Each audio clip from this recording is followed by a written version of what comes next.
আজকের দিনটা আমাদের কাছে খুবই স্পেশাল, কারণ আজকে আমার গুড্ডুর বার্থডে। এই ভিডিওগুলো হচ্ছে মেইনলি 27 তারিখের। আমি একদমই এডিট করার মতো সময় পাচ্ছিলাম না। যাই হোক, আজকে সময় পেলাম, তাই ভাবলাম আজকে এডিট করে আপনাদের সাথে শেয়ার করি। আমাদের জীবনের প্রতিটা দিনই কিন্তু খুব ভালো, তবে কিছু কিছু দিন থাকে যেটাকে আমরা খুব স্পেশাল ভাবে কাটানোর চেষ্টা করি।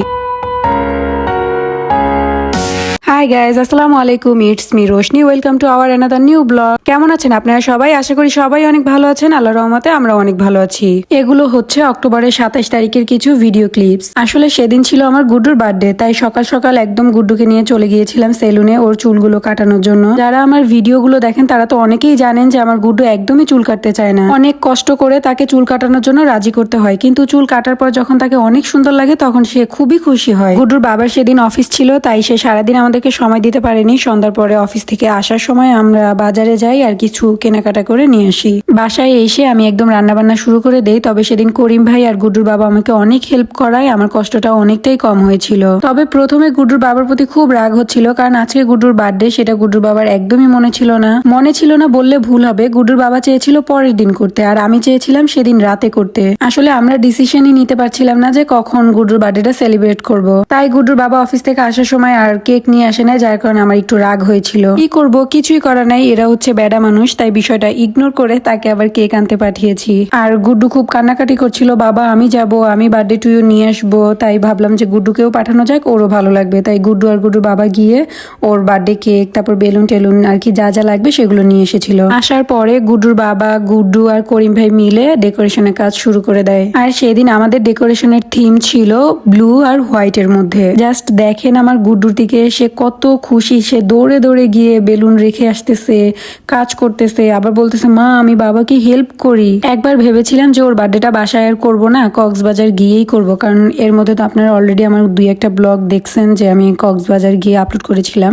তো ভেবেছিলাম যে গুড্ডুর বার্থডেটা কক্সবাজার গিয়েই করব, কিন্তু গুড্ডুর খুব মন খারাপ হচ্ছিল, তাই ভাবলাম যে থাক বাসায় একবার করি, কক্সবাজার গিয়ে আরেকবার করা যাবে। তার ওপর আমার গুড্ডু আবার কেক কাটতে খুবই পছন্দ করে, সেটা তো আপনারা অনেকেই জানেন। তাই ভাবলাম বাসায় একবার সেলিব্রেট করা যাক, কক্সবাজার গিয়ে আবার করা যাবে। জাস্ট আমার গুড্ডু খুশি হলেই হলো। আর এই যে এখন ওপেন করছে আমার গুড্ডুর বার্থডে কেক। এটা নিয়ে এসেছিলাম আমরা হোমস রেসিপি থেকে। বরাবরই আমি বাসায় কোনো প্রোগ্রাম করলে হোমস থেকে কেক নিয়ে আসি, কারণ তাদের কেকের ডিজাইনও খুব ভালো লাগে আর টেস্টও খুব ভালো হয়। এই কেকটার ডিজাইনও খুব সুন্দর ছিল, কিন্তু আমার গুড্ডুর সাথে যাচ্ছিল না। তাই আমার গুড্ডুর কিছু চকলেট দিয়ে আমি আবার এক্সট্রা করে একটু ডেকোরেশন করে নিলাম। দেখতে দেখতে মাশাআল্লাহ আমার গুড্ডুর 3 বছর পূর্ণ হলো, তাই আমার গুড্ডুর জেমস দিয়ে আমি কেকের উপরে 3 লিখে দিলাম।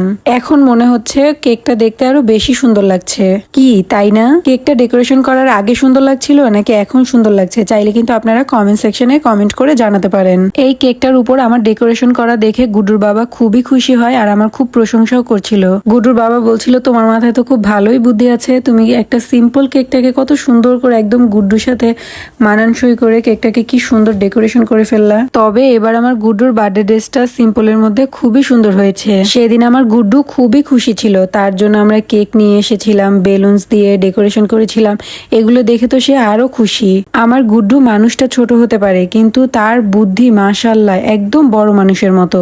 আমার গুড্ডু অল্পতেই একদম খুশি হয়ে যায়। আমরা যে ওর জন্য কষ্ট করে এত কিছু করেছি, তার বিনিময়ে ও কিন্তু আমাদের প্রতি অনেক কৃতজ্ঞতা প্রকাশ করেছে। যাই হোক, আগে কেক কেটে নেই, পরে কথা বলছি।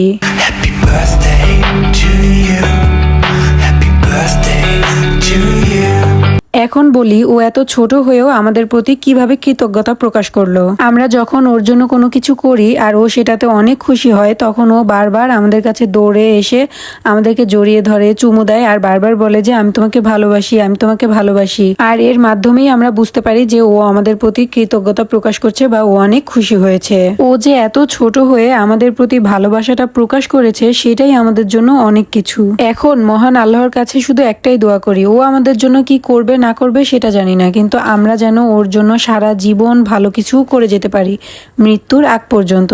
ওর জীবনটা যেন সুখ শান্তিতে ভরে যায়। আর এই যে একটা মজার কাণ্ড দেখেন, আমার গুড্ডুটা, হারে বেচারা, কেক খাবে নাকি টুপি সামলাবে সেটাই বুঝতেছে না। আমার গুড্ডুটা কেক খাওয়ার থেকে কেক কাটতে বেশি পছন্দ করে, আর আমরাও ঠিক ওর পছন্দ মতোই সবকিছু করার চেষ্টা করি। আপনারা কেউ কিন্তু মাশাআল্লাহ বলতে একদমই ভুলবেন না, আর অবশ্যই আমার গুড্ডুর জন্য অনেক অনেক দোয়া করবেন। আর এখন যেই বাটি আর চামচটা দেখছেন, এটা কিন্তু কিন্তু একদম স্বর্ণের। আর এই বাটি আর চামচটা গুড্ডু পৃথিবীতে আসার আগেই গুড্ডুর নানু বানিয়ে রেখে দিয়েছিল গুড্ডুর জন্য। কারণ আমার খুব শখ ছিল আমার যখন প্রথম বেবি হবে তখন ওকে প্রথম আমি স্বর্ণের চামচ দিয়ে কিছু খাওয়াবো। আর যেই ভাবা সেই কাজ। কিন্তু ডেলিভারির সময় আমি অসুস্থ থাকার জন্য আর খাওয়াতে পারিনি। তাই ভাবলাম আজকে যেহেতু আমার গুড্ডুর বার্থডে, তাই নিজের হাতে পায়েস রান্না করে স্বর্ণের বাটিতে নিয়ে চামচ দিয়ে খাইয়ে নিজের একটা শখ পূরণ করলাম। তবে সবকিছুর জন্য আলহামদুলিল্লাহ। যাই হোক, আমার আজকের ব্লগটা এই পর্যন্তই। দেখা হবে অন্য কোনো ব্লগে। ততক্ষণ পর্যন্ত ভালো থাকবেন, সুস্থ থাকবেন আর আমাদের জন্য বেশি বেশি দোয়া করবেন। আল্লাহ হাফেজ।